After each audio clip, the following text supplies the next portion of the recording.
새해 우리 지역 부동산 시장이 어떻게 될지 궁금해 하시는 분들 많을 겁니다. 지난해 대전 집값이 유례없는 상승세를 이어갔고 세종과 충남에도 변화가 많았습니다. 올해는 충청권의 아파트 입주 물량이 지난해보다 크게 줄어든 가운데 실수요자 중심의 청약 경쟁이 뜨거워질 전망입니다. 노동현 기자입니다. 지난해 충청권 아파트값은 지역별로 희비가 엇갈렸습니다. 대전과 세종이 3% 이상 아파트값이 오르는 동안 미분양 물량이 적재된 충남은 1% 이상 떨어졌습니다.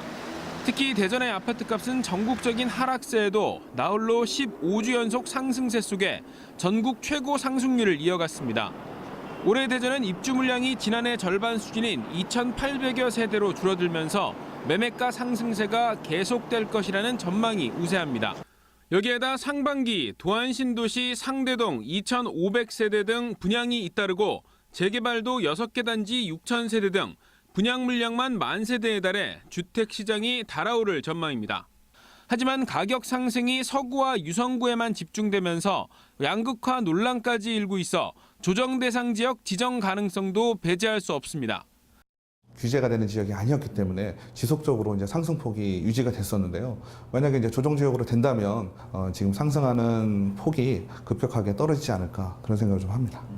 서울 강남권과 동일한 투기 지역으로 묶여 있는 세종은 규제가 완화되지 않는 이상 거래 절벽 현상이 이어질 가능성이 높습니다. 다만 전세가 상승으로 인한 매수세 회복 가능성과 행안부와 과기정통부 이전 등이 호재로 작용할지는 지켜볼 대목입니다. 과기부하고 정통부에 이제 한 2,000명 정도가 이주를 하게 되지만은 전세 지금 물량들이 많이 남아 있기 때문에 매매가에는 크게 영향을 주지는 않을 거라고 예상을 할 수 있습니다. 천안 아산 지역의 미분양 적체로 지난해 아파트값이 떨어진 충남은 올해도 하락세가 이어질 것이라는 전망이 우세합니다. 하지만 지난해 2만 5천여 세대에 달했던 입주 물량이 올해 5분의 1 수준으로 줄어들면서 하락폭은 줄어들 것으로 전문가들은 보고 있습니다.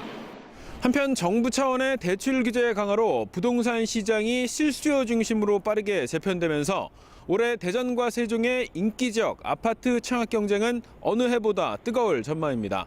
TJB 노동현입니다.